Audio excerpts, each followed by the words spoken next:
Hi hello నమస్తే, welcome to Kissik talk. ఇక్కడ celebrities తో జరుగుతాయి టాక్స్, ఎంటర్టైన్మెంట్ పీక్స్.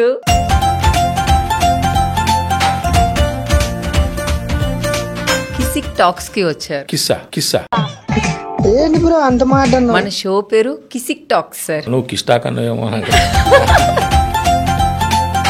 నేను కిసిస్తా అనుకున్నారా? ఆశపడ్డారా? మీరు స్వీట్ పెట్టి పేరు చెప్పండి. సోంపాపిడి చెప్పండి.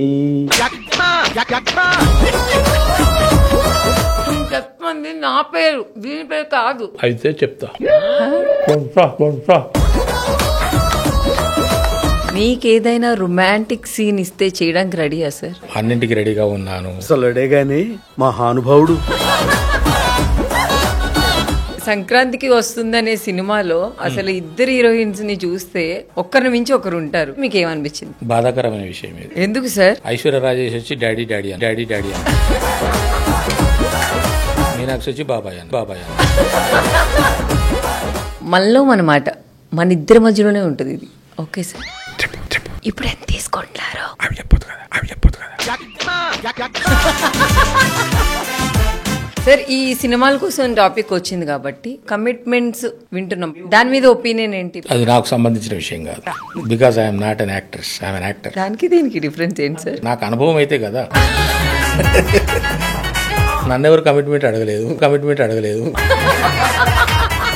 830 రూపాయలు అప్పుడు తీసుకున్నారు. ఇప్పుడు మీరు 300 కోట్లు తీసుకున్నారంటే ఒక్క సినిమాకి. ఒక్క గుడ్డు తెచ్చుకొని అది ముగ్గురికి ఇచ్చేది, నాకు, మా తమ్ముడికి, మా చెల్లికి.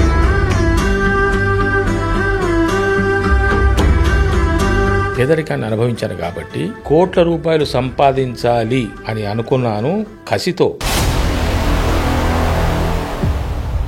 ఇప్పుడున్న జనరేషన్ లో లివింగ్ రిలేషన్షిప్స్ అని, లవ్ అని కొన్ని రిలేషన్షిప్స్ ఉన్నాయి కదా సార్, దాని మీద మీ ఒపీనియన్ ఏంటి? వాటి రిజల్ట్స్ ఏమిటి? అంటే కొన్ని హ్యాపీగా ఎండ్ అవుతున్నాయి, కొన్ని అసలు మనిషి యొక్క పుట్టుక అన్నది ఏమిటో తెలుసుకుంటే మనిషి ఎలా జీవించాలని నేర్చుకోవాలి.